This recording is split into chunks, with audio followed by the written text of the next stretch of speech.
सिंध मुक़दस अक़ीदो ऐं ईमान आहे। सिंध इंजील गीता ऐं क़ुरान आहे। सिंध मोए ऐं जीअरे जो अझो यमन।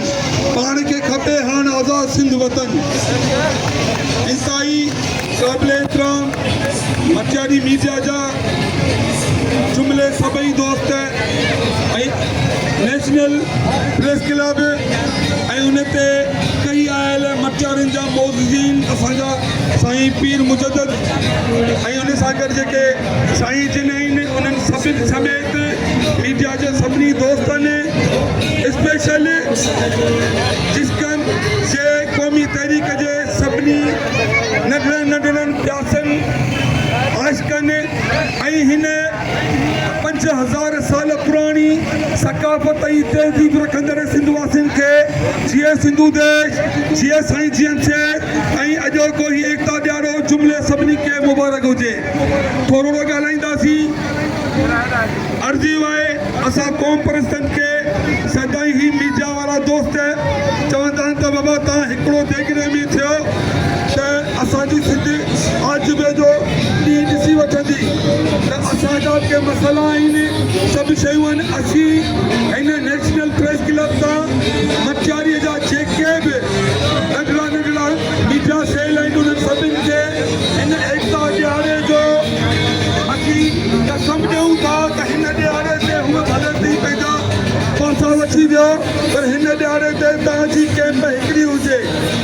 सभिनी मौजूदीन खे हिकिड़ी स्टेज ते तई विहारियो हिकिड़ी स्टेज ते तई गॾु थियो त जीअं दुनिया खे असीं सही मैसेज ॾियूं त असांजा मीडिया वारा बि एके में आहिनि ऐं असांजी क़ौम बि एके में आहे। हीअ शइ मुख़्तलिफ़ असां हर महाज़ ते असीं इहा हिकिड़ी ॻाल्हि कंदा आहियूं त सिंध कॾहिं बि इहे सुख जो साह कोन ॾिसंदी। वोटनि जी सियासत हूंदी आहे मथां वरी एकता ॾियारो हूंदो आहे त उन में सभु शिकिलियूं ॾिसंदा आहियूं जेके इलेक्शननि में हूंदियूं आहिनि। पर हींअर जिन खे सिंध जो लाचार आहे सिंधी क़ौम जो लाचार आहे उहे शख़्सियतूं बिना के लालच बिना के वोट जी लालच ते अॼु एकता ॾियारे जे मीडिया सेलनि जे सभिनी स्टेजनि ते हाज़िरी भरनि पिया। असां टोटल मटियारी वासियुनि खे इहा अपील कयूं था त फ़िक्र साईं जीएम सैद खां सवाइ हीअ सिंध कॾहिं बि सुख न ॾिसी सघंदी ऐं हीअ रियासत असांखे कंहिं सूरत में बि हिकु कणु कोन ॾींदी। जीअं असांजा मीडिया वारा धड़नि में विरहायल आहिनि तीअं असांजा क़ौम परस्त धड़नि में विरहायल आहिनि।